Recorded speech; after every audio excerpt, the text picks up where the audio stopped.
L'unique condition pour se connaître, connais-toi toi-même. C'est cette injonction fondamentale de la sagesse de l'humanité, c'est ta présence, c'est la mienne, c'est celle du je suis.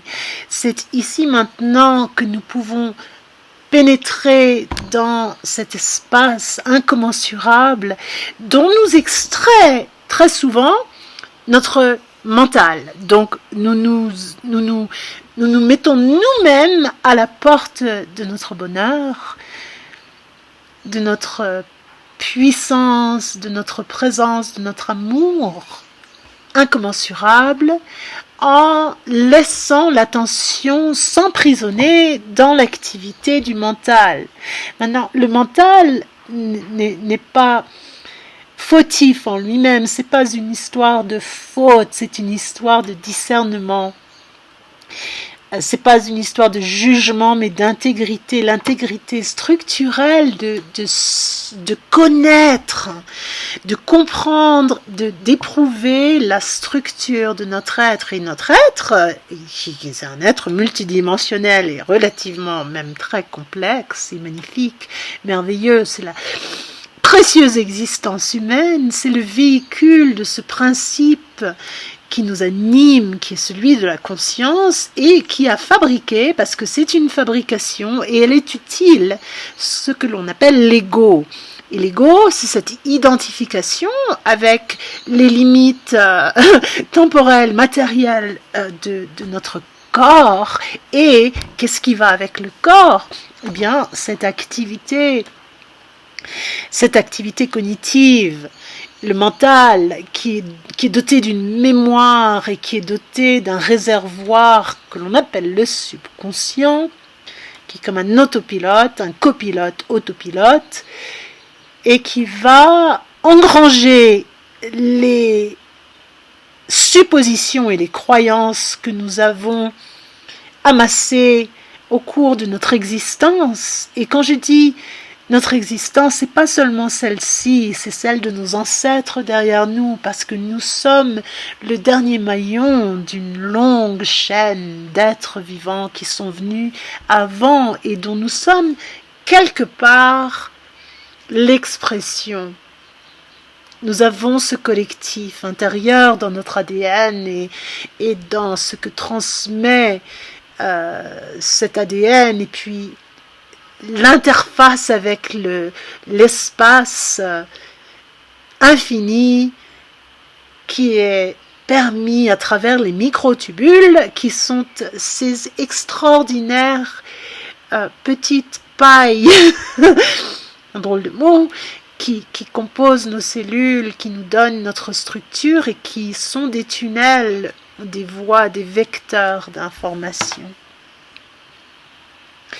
Et donc, le mental est largement alimenté par l'activité neuronale du cerveau qui a tendance, comme d'ailleurs d'autres aspects de nous-mêmes, à entrer dans un rythme d'habitude,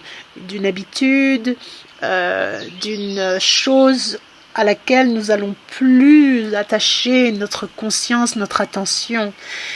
Comme quand tu lasses tes chaussures, ou tu te brosses les dents, ou tu te déplaces dans ta maison, tu sais, tu as déjà fait, et donc tu laisses aller l'attention qui serait requise si c'était la première fois ou les premières fois que tu le faisais, et du coup, le mental qui était déjà en opération peut s'emballer et partir dans ce qui est son champ pour le mental ordinaire de prédilection, c'est-à-dire le passé ou l'avenir, le futur.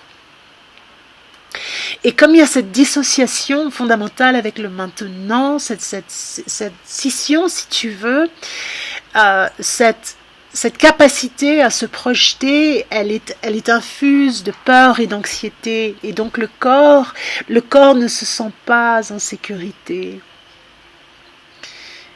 À des degrés variables, bien sûr. Mais tant que le corps tant que cette anxiété est présente, alimentée par le mental, et puis bien sûr il y a les émotions qui rentrent dans la soupe et tout ça, eh bien, ce qui va se passer, c'est que la tension va tourner autour du pot sans jamais vraiment se mettre au centre. Et c'est ça l'invitation du connais-toi toi-même, c'est ta présence et donc de se mettre au centre ici maintenant. Donc c'est un retrait des sens,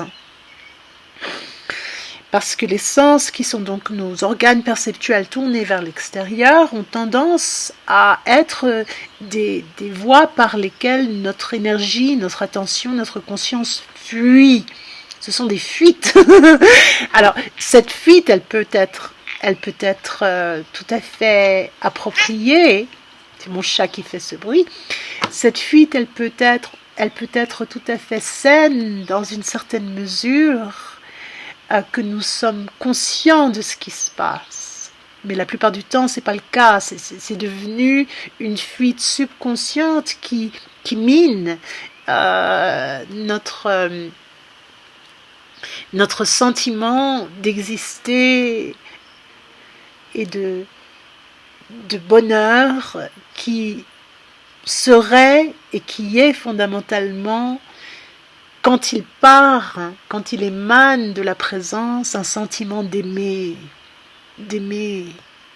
C'est vraiment la seule chose que nous désirons, c'est la seule prière qui existe au fond du fond, c'est celle d'aimer.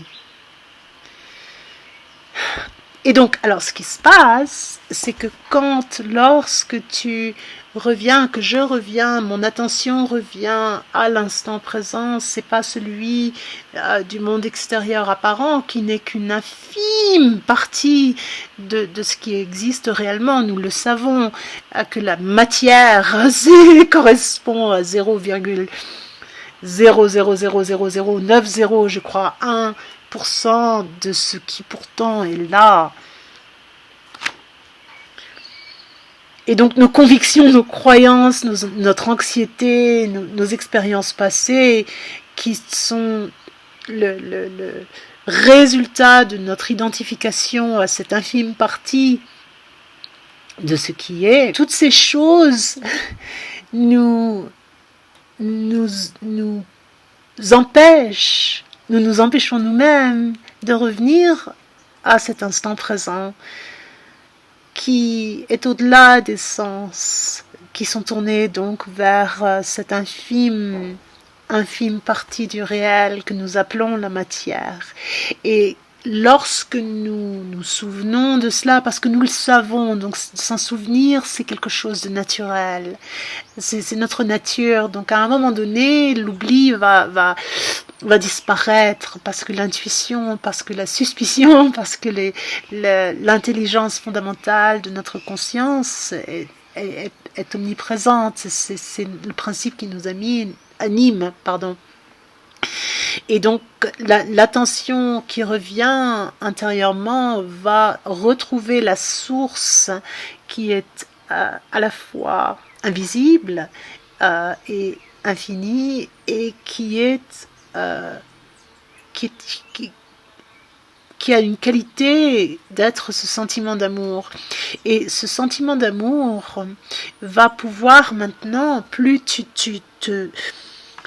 te tournes vers cela, ce sentiment d'amour va vraiment, il va te traverser, il va baigner tes cellules et ton corps va pouvoir se détendre, parce qu'il va se sentir en sécurité dans l'instant présent, quelles que soient les contingences, quels que soient les événements apparents du monde extérieur. Tu vas retrouver le terrain fondamental sur lequel tu prends ton expression ici-bas. Et donc c'est une stabilité intérieure, c'est un équilibre fondamental qui rassure le corps et qui permet donc d'apaiser le mental ordinaire, de laisser le passé et l'avenir se fondre, et remettre toute l'attention au présent. Et comme ce présent est infini, et il contient il contient tout ce que nous appelons l'avenir, tout ce qui est requis et qui est en phase et en résonance avec ton désir d'aimer, se présentera pour que tu saches, que tu t'orientes, que tu suives le flux, c'est vraiment le flux du moment présent, de ta présence, et qui me permet, c'est le je suis dont je parle, d'être dans cette connaissance intérieure, connais-toi toi-même, et cette connaissance, c'est pas une connaissance mentale, c'est une connaissance intégrale qui nous permet maintenant de créer ce que nous souhaitons créer, c'est-à-dire une forme d'amour. Tu vois ce que je veux dire? Quelque chose qui va enrichir notre expérience et celle des autres. C'est vraiment merveilleux et c'est très très simple. Donc l'invitation, l'encouragement, la perle que j'ai recueillie, que je recueille et que je partage, c'est vraiment ça, c'est permets-toi de t'attarder dans l'instant présent et de sentir, même dans ton corps, le corps humain, il est fait en fonction de ce modèle universel que la conscience s'est donnée pour se manifester ici-bas. Donc c'est une géométrie sacrée et tu n'as pas besoin de savoir la calculer ou de la dessiner ou la comprendre et quels en sont tous les retentissements, parce que tu l'incarnes dans ton corps. Ta verticalité et ton horizontalité sont vraiment c'est le cœur le cœur de ce qui est requis pour que ta conscience puisse se manifester purement et simplement, sans tout le fatras du mental et des émotions passagères. Ça ne veut pas dire que le mental et les émotions passagères ne sont plus là, mais elles ne sont plus déterminantes de ton être, de ta qualité de présence et d'expérience dans l'instant présent. Bon, voilà, c'est tout pour aujourd'hui, ou pour l'instant. Et dis-moi ce que tu en penses, comment tu le ressens, comment ça résonne pour toi, et n'hésite pas vraiment à laisser un commentaire ou poser une question, à aimer la vidéo, à la partager, à souscrire à ma chaîne. Oui, en fonction de ton ressenti et de si ou comment tu trouves ce partage. Perso, je peux pas m'en empêcher, c'est ma nature et avec une grande gratitude d'avoir ce canal, cette voie de transmission. Il y en a d'autres bien sûr, mais celle-ci, elle est de nos jours, hein, dans nos temps modernes. C'est un sacré truc d'être capable d'avoir cette capacité de pouvoir se connecter et puis recevoir et puis donner, hein. C'est vraiment chouette. Voilà. Donc merci infiniment et au plaisir. À bientôt.